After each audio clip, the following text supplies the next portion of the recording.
So you've made some changes to your diet. You're eating a little bit healthier now.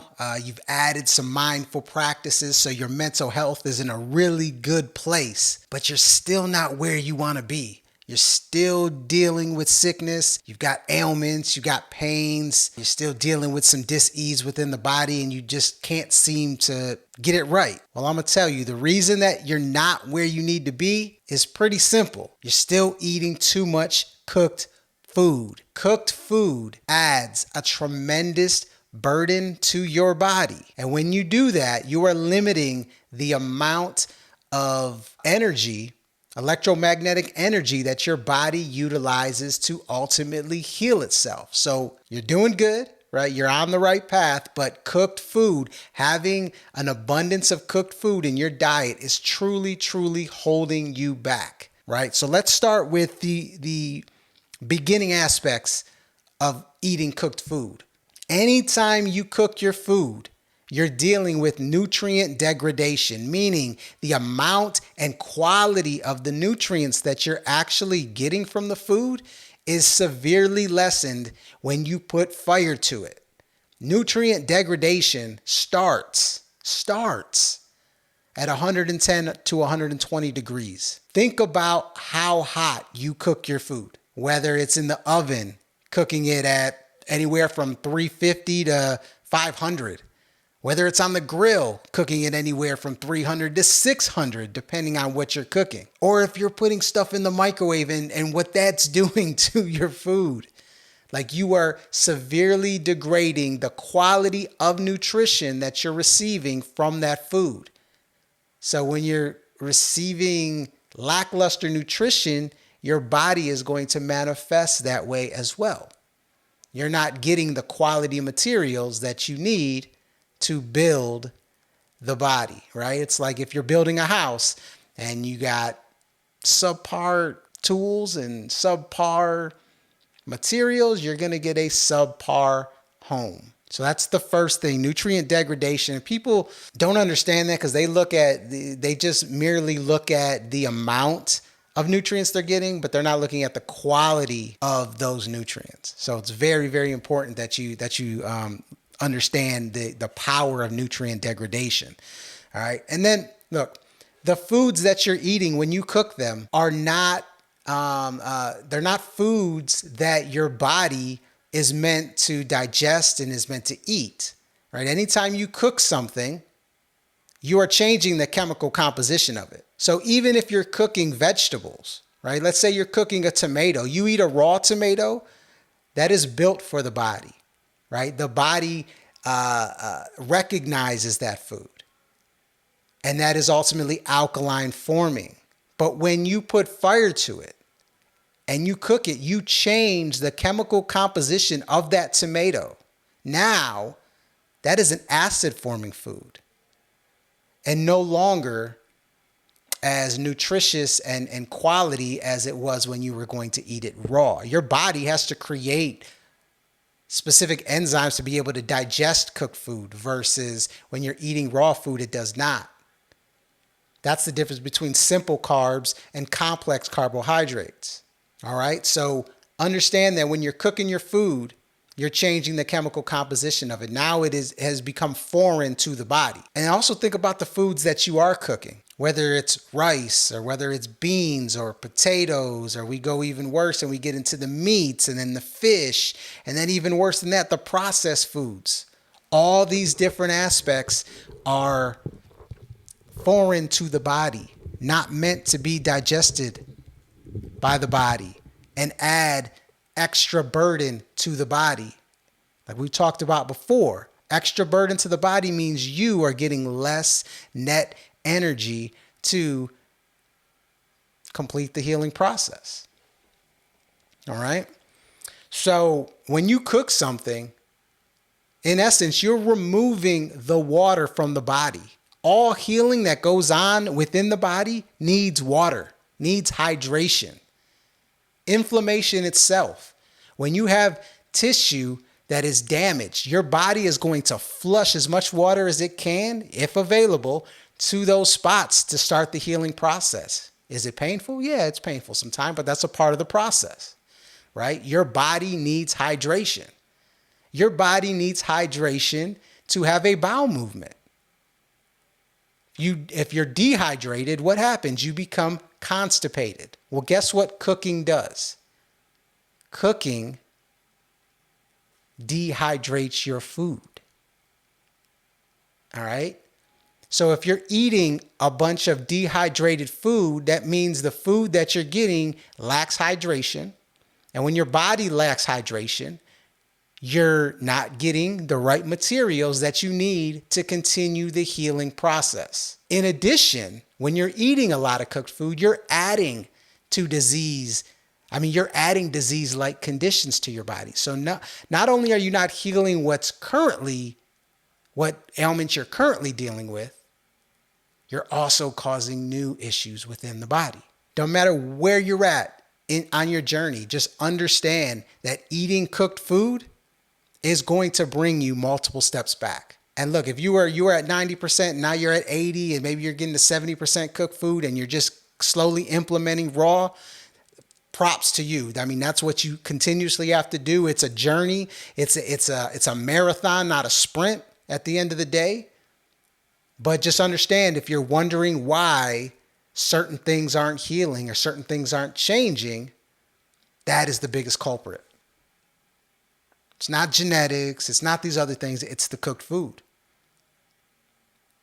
For the reasons that I've been talking about. When we're talking about hydration and just how important that is, and to know that majority of us, you're probably dealing with it. Eating the cooked food is just not giving our body enough hydration. We are a dehydrated species right now. Completely. Like, we need to be overhydrating. That's why we need to drink water. And a lot of water at that. But to give you a quick analogy on why hydration is so important, especially when we're talking about healing, right? So we need to eliminate, at the end of the day, we have bowel movements that eliminate digestive waste. We pee to eliminate cellular debris and waste. Because we are built of trillions and trillions of cells, and those cells eat, and those cells, utilize energy, and those cells poop. And guess what? Those cells got to go somewhere. And the acidity that's built in from, muscles moving and acid forming foods and things of that nature, we have to get rid of that as well. And this all goes through our sewer system, which is called the lymphatic system. But we need hydration in order to keep that moving. There's no pump that moves our lymphatic system. We have to have hydration. And when we don't have hydration, it becomes stagnant. And when we have stagnant acidity built up within the body, remember, acids are corrosive and destructive. They start to destroy everything around them. And when we're talking about destroying tissue and destroying cells and destroying within the body, those are the conditions of disease. So we need hydration. Cooking eliminates it doesn't completely eliminate it, but it degrades it significantly. A bowel movement, stool itself is 75% water. Think about this, 75% water. And if you're eating something that is cooked, we're talking a minimal percentage of water. And obviously it's going to depend on what you're cooking, but very minimal, probably less than 10% water. Depending on what it is, like your white bread's like 50% water, okay? And that's cooked. But we need 75%, right? But let's say something drier than that, like cereal or grain or chips, anything like that, or something processed, right? Even meat to an extent, far less. So guess what? In order to get rid of it, our body has to pull water from somewhere. And if we don't have the hydration to support it, that's how we become constipated. And if we're constipated, then we're not eliminating. And if we're not eliminating, it's building up. And if it's building up, it's disease-like conditions. So not only are we not healing because we're not giving ourselves the right amount of energy to do so in the right conditions, we're also causing new issues and conditions, disease-like conditions.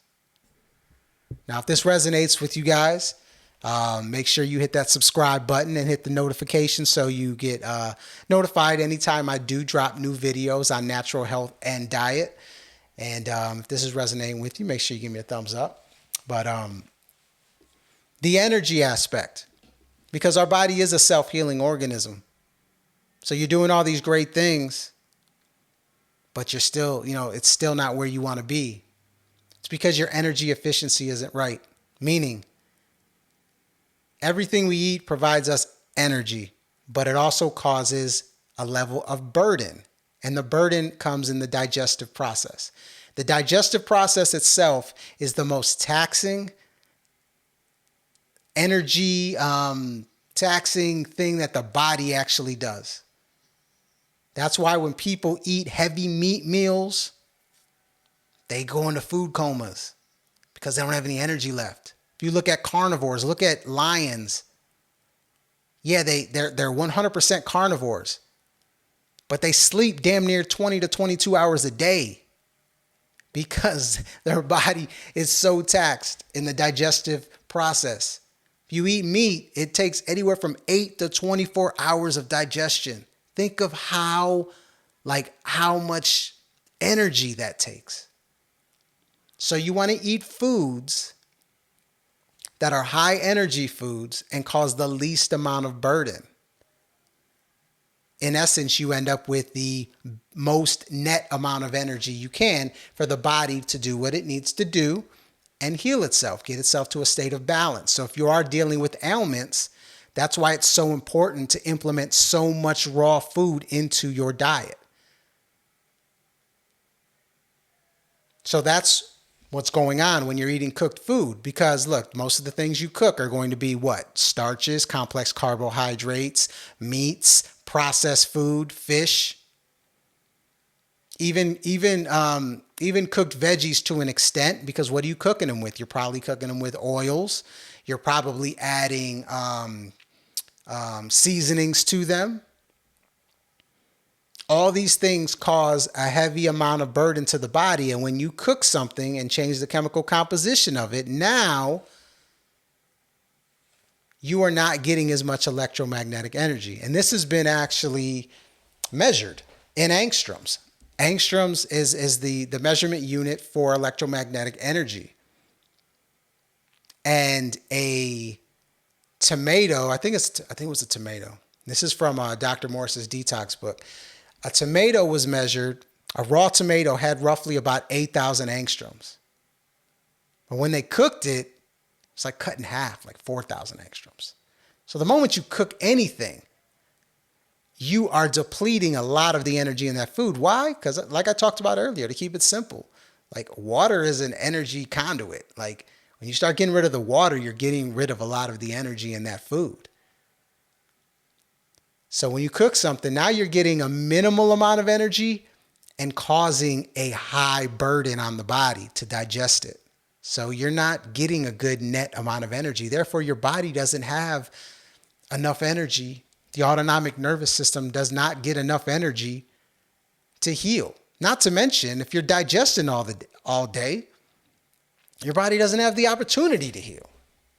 So it goes hand in hand.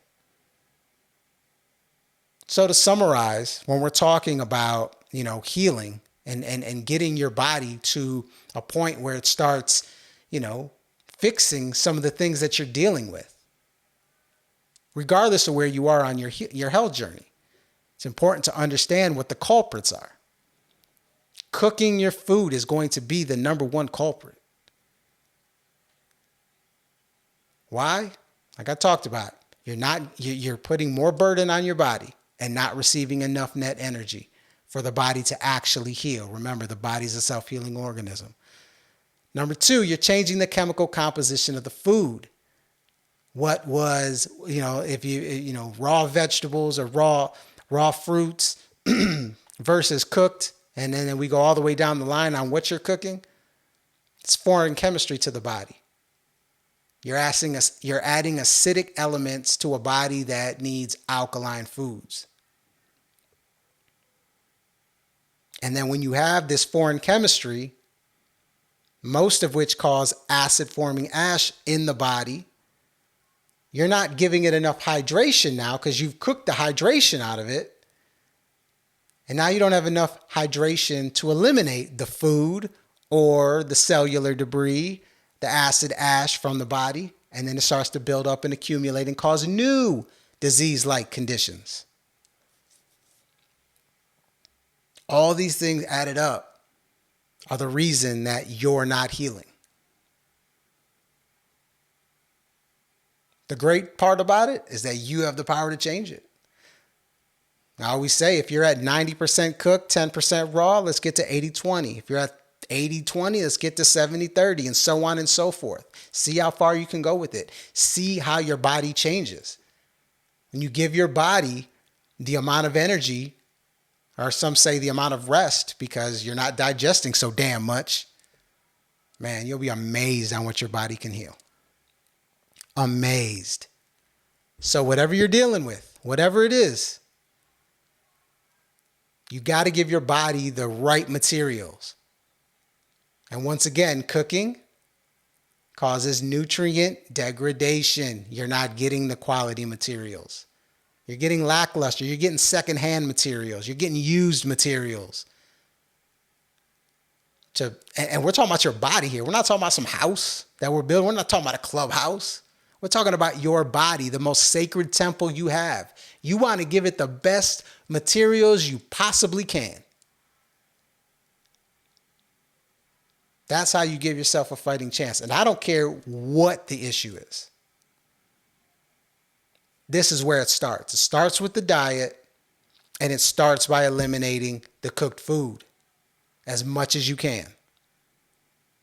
Do that, and you're putting yourself on a path to health, to balance within the body, to removing dis-ease within the body. So if you have any questions, anything that you're dealing with specific that you'd like my advice on, any thoughts, please share them in the comments section, and I'll definitely address them.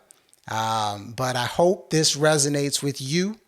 And like I said, you start implementing these raw foods, journal what happens. Your entire awareness is going to change. It's truly amazing. So I hope this resonated with you, and I'll see you guys next time. Peace, love, and light, everybody.